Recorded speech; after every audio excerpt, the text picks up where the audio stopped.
good afternoon, everyone. Welcome to day 27. Welcome to Friday, but the end also of a very good week here in New York. As President Biden said to the General Assembly, we are meeting at a historic inflection point. The importance of the United Nations Charter and its core principles has never been clearer. The need for cooperation to address challenges no nation can solve alone has never been greater. And I think you saw both of those ideas come together here in New York this week. We came into this week clear-eyed about the stakes, committed to showing that we can deliver tangible results for the American people and people around the world by working in common cause, and determined to marshal the full force of American diplomacy to mobilize effective coalitions capable of meeting the challenges that we face. As you heard President Biden say at the General Assembly, we can and we must cooperate to meet the UN's Sustainable Development Goals, to reform multilateral development banks to meet the needs of low and middle income countries, to invest in infrastructure that lays the foundation for broad-based economic opportunity, to address the climate crisis, to strengthen health and food security. The United States is the world's leading contributor to all of these crucial efforts, and as President Biden pledged, we will continue to be.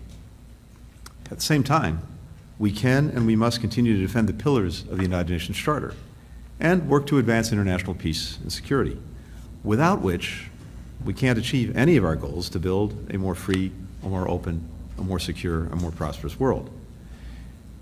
There's no choosing between these priorities. We can do both, we have to do both, and as we showed this week, we are doing both. And let me just take a couple of minutes to suggest how we're doing that. We're delivering affirmative solutions for the challenges that are facing developing countries.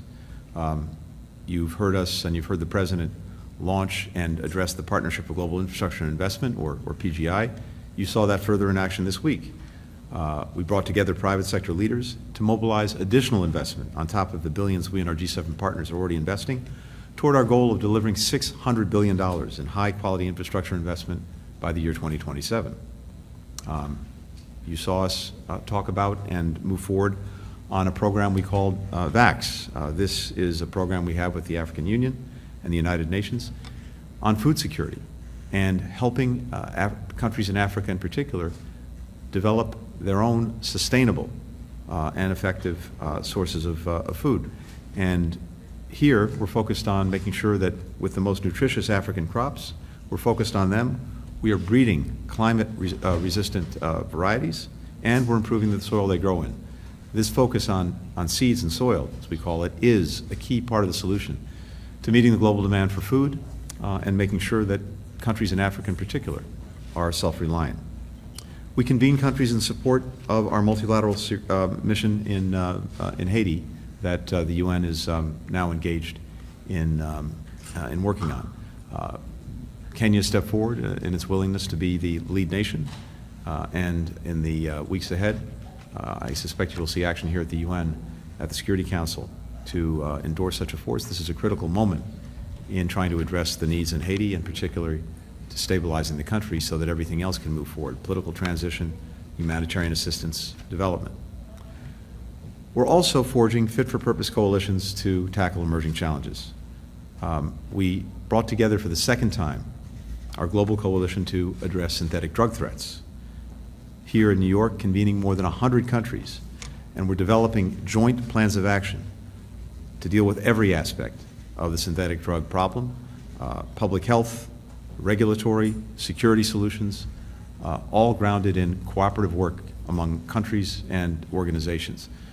As you've heard me say, this is the #1 killer of Americans aged 18 to 49, in our case fentanyl, but this is a problem that is now taking root in many other parts of the world. And the fact that so many countries are digging into working together in addressing it is evidence of the fact that there's a strongly felt need to find cooperative global solutions.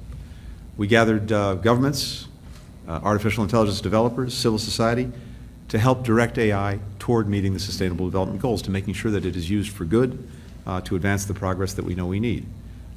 Fostering its positive uses, minimizing its negative uses, is a key part of what the United States is working to do every day, including around the world. We also continue to strengthen our alliances and partnerships and bring them together in new ways. We had the first ever leaders level meeting of the C5+1, the group that brings together our Central Asian partners with the United States.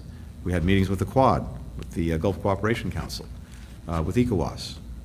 We brought together the Partnership for Atlantic Cooperation, over 30 countries from 4 continents, working together to promote a sustainable ocean economy, to advance greater scientific and technological cooperation, and to address together the climate crisis. Finally, we affirmed our commitment to upholding and defending the United Nations Charter. In the Security Council, member states from every region condemned Russia's war on Ukraine. They affirmed Ukraine's right to sovereignty and territorial integrity. They expressed support for a just and lasting peace. And of course, we advanced our work on these priorities in meetings with leaders from around the world. By my count, the count of the team, I met with more than 90 countries in both bilateral and multilateral meetings. So you get to cover a lot of ground over the course of 5 days. This included candid and constructive discussions with China's Vice President, Han Zhang, showing that we will continue to seek ways to work together on issues where progress demands our common efforts while managing our competition responsibly. So this has been an incredibly full week, and reflecting on it, I think that we saw an international community that looks to the United States to bring countries together in a way that's affirmative, that's inclusive, and that meets the real challenges that people face, while at the same time upholding the basic principles of the international system that we know are vital to maintaining peace and stability. We delivered on that this week. We're going to build on the momentum from this week as we go forward in the weeks and months ahead. With that, happy to take some questions. First question goes to Will Malden with the Wall Street Journal.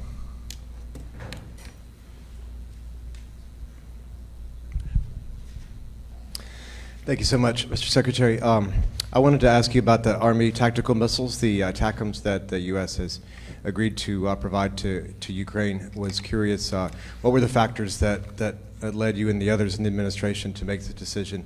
And do you think there's some missed opportunities in terms of Ukraine not getting this type of weapon or other systems earlier? Also, just wanted a quick follow-up on your UN remarks. You met with 90 countries. Is the UN changing? Is it important to meet with more smaller and developing countries because some of the larger ones don't show up or don't see eye to eye on the Security Council? Thank you. Thanks, Will. Second part first. I think what was very striking about this week is the fact that, yes, I engaged with 90 countries.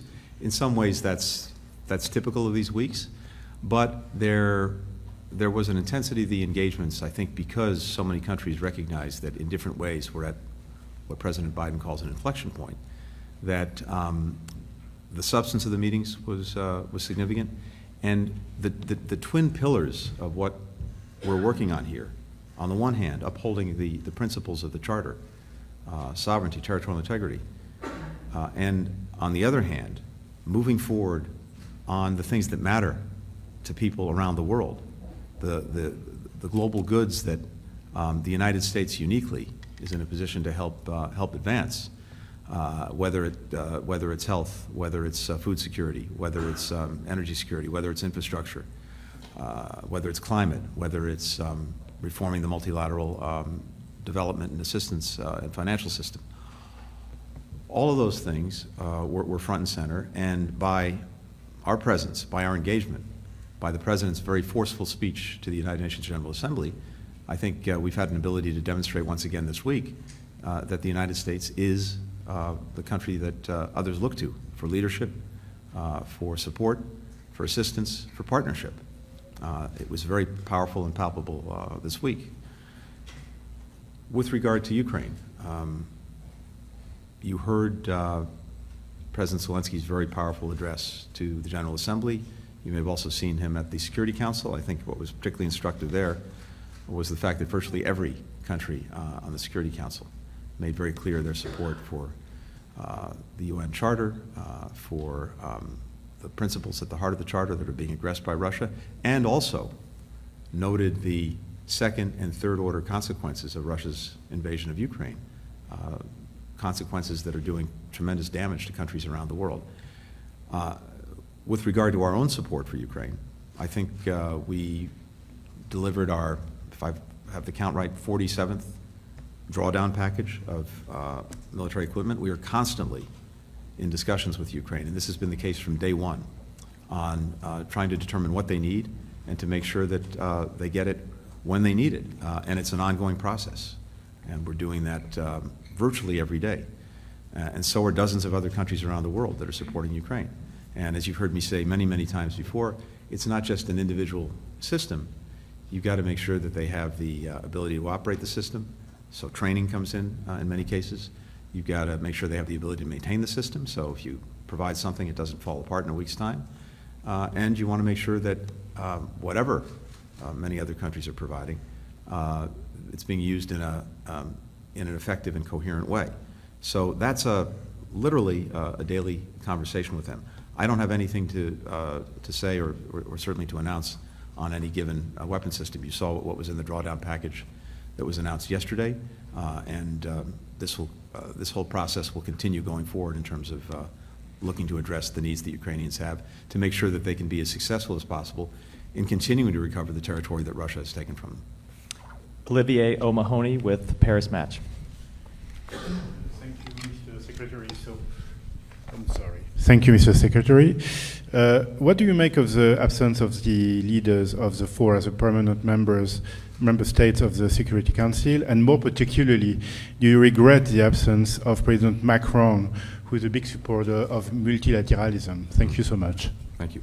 I can't speak to those who are here or not here, what led to their decisions. These are obviously choices that governments and leaders make. I can tell you that certainly the French delegation was extremely active and present, led by Foreign Minister Colonna and by many other French diplomats. We worked with very closely throughout the week on a wide variety of issues.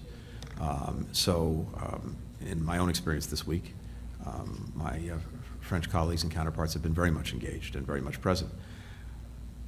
Just coming back though to what I said a minute ago, I think from our perspective, we've seen the intense focus, interest, and in many cases, reliance of other countries on the work that the United States is doing, both to uphold the core principles of the international system, as expressed in the UN Charter, as well as working to deliver on the needs that people have around the world if we're going to have a truly open, stable, prosperous, and secure world.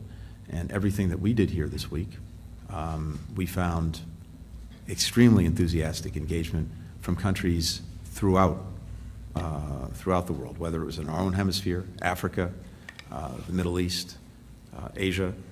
So for us, this was an extremely productive week, a very good way to be able to make progress on concrete issues that affect the lives of our own citizens and that affect the lives of people around the world. I cite just one example of this was the coalition that I mentioned a moment ago that we brought together on dealing with synthetic opioids. In our case, fentanyl, but there are so many other synthetic drugs that are having devastating consequences in countries around the world, whether it's Captagon or tramadol or methamphetamines. And our ability to mobilize others in positive collective action, I think, was very much on display this week. This coalition, among many other things that we're doing, is one example of that. Humaira Pamuk with Reuters. Thank you, Matt. Oh, thank you. Hello, Mr. Secretary. Thank you. Two questions. Saudi Crown Prince MBS in an interview this week said, if Iran gets a nuclear weapon, we must too. I'm wondering, don't you find this kind of desire potentially destabilizing for the region? And doesn't that comment give you second thoughts about enabling the kingdom to have civil nuclear program as part of the Saudi-Israel normalization deal? After all, the Iranian nuclear program began with US technology provided under a 1957 agreement under Shah Pahlavi. My second question is about Senator Menendez. There are a lot of details in the indictment on how he ghost wrote a letter on behalf of the Egyptian government to other US senators advocating for them to release a hold on $300 million in aid to Egypt. And just last week, you have used your right to waive human rights conditions on $235 million of military aid to Egypt. While the allegations are from 2018, I'm wondering, don't you think today's indictments cast a shadow on that decision, your decision last week? There are calls for that decision to be reviewed. What do you say? Thank you. Thanks, Maris. Second part first. This is obviously an active and ongoing legal matter, so you'll understand that I have no comment on it. With regard to Iran and nuclear weapons, I think the comments that you alluded to point to the fact that Iran's own activities in pursuing a nuclear program are a profoundly destabilizing element, and one that risks the security of countries not only in the region, but well beyond it, which is why we're determined, President Biden's determined, that Iran never acquire a nuclear weapon. And as we've said many times, we believe that diplomacy is the most effective way to do that. As you know, we tried to work indirectly with Iran, as well as with European partners, and even Russia and China, to see if we could get a return to joint compliance with the Iran nuclear agreement, the so-called JCPOA, but Iran couldn't or wouldn't do that. And so the problem is very clear, and the problem is Iran. That is the destabilizing element. Just this past week, we saw them remove IAEA inspectors who are critical to doing the work of the IAEA to, as best it can, ensure that Iran is being consistent with whatever obligations it has, and is and having a clear sense of what they're actually doing. So that is not evidence of an Iran that's interested in actually being a responsible actor when it comes to its nuclear program, and that is the destabilizing element. Sharif Cheaton with Anadolu Agency. Secretary, thank you for the opportunity. We've seen that the U.S. has been following the developments in Karabakh very closely, and I believe you also spoke about this with your Turkish counterpart. Mr. Secretary, in a recent phone call with Armenian Prime Minister Pashinyan, you said that the U.S. fully supports Armenia's territorial integrity, sovereignty, and independence. I'd just like to know if the U.S. also recognizes and supports Azerbaijan's right to restore its own territorial integrity, including in Karabakh. Thank you. Thank you. Well, first let me say this. I had the opportunity this week to speak to both leaders, Prime Minister Pashinyan, President Aliyev, and what I expressed to both is our deep concern about the actions this past week, particularly Azerbaijan's military actions. And as a general proposition, for the United States, we want to make clear that the use of force is unacceptable, and it runs counter to the efforts that we've been engaged in, but more important, both countries have been engaged in, to find a just and dignified peace in the region. This is something that's manifestly in the interests of both Azerbaijan and Armenia. Both have invested in it, including President Aliyev and Prime Minister Pashinyan, and this is something that we've worked to support along with the European Union. So the actions that we saw this week simply run counter to that effort, and that kind of just and durable peace that we're working toward would be a tremendous benefit to both countries, to the region, and also, I think, a strong change for the better in the current of history after 30 years of conflict. I'm also deeply concerned about the humanitarian situation for the population inside Nagorno-Karabakh, and the imperative of having unimpeded access for humanitarian organizations to reach populations in need is also front and center in our thinking. So we've been in close touch with all sides. We've been in close touch with the European Union as well to try to move this back to a better place. There have been conversations just over the last 24 hours involving Baku, involving those representing ethnic Armenians in Nagorno-Karabakh, and moving back to talking, negotiating, diplomacy is where we want to drive this. When it comes to sovereignty, territorial integrity, independence, we stand for those propositions for everyone concerned. And for the final question, Ian Marlowe from Bloomberg. Hi there, Secretary, thank you. I just wanted to ask on the Canada-India diplomatic spat over the alleged murder of a Sikh leader in Canada by agents of the Indian government. I have two questions. First, there's been reports that President Biden brought this issue up with Modi personally, and that a Five Eyes ally provided signals and human intelligence that formed the backbone of Trudeau's accusations in Parliament earlier this week. I'm just wondering, can you tell us anything more about U.S. engagement with Canada on this issue and ongoing U.S. engagement with India? As people have said, spokespeople from the NSC have said, is ongoing. And second, in comments in New York yesterday, Trudeau framed Canada's pursuit of these allegations not just as a process of finding justice for a Canadian citizen who was murdered, but as part of a broader battle to defend the international rules-based order. And I'm just wondering, India is obviously a growing strategic partner of the U.S. How do these allegations square with India's desire to play an increasingly prominent role on the world stage? And if these allegations turn out to be true, doesn't that undermine the U.S. vision of India as a pillar of democratic values that can help counterbalance China in Asia? Thanks. Thanks, Ian. Let me say a few things about this. First, we are deeply concerned about the allegations that Prime Minister Trudeau has raised. We have been consulting throughout very closely with our Canadian colleagues, and not just consulting, coordinating with them on this issue. From our perspective, it is critical that the Canadian investigation proceed, and it would be important that India work with the Canadians on this investigation. We want to see accountability, and it's important that the investigation run its course and lead to that result. I'm not going to characterize or otherwise speak to diplomatic conversations that we've been engaged directly with the Indian government as well. And again, I think the most productive thing that can happen now is to see this investigation move forward, be completed, and we would hope that our Indian friends would cooperate with that investigation as well. More broadly, and you've heard me speak to this, we are extremely vigilant about any instances of alleged transnational repression. It's something we take very, very seriously. And I think it's important more broadly for the international system that any country that might consider engaging in such acts not do so. So it's something that we're also focused on in a much broader way. Thank you.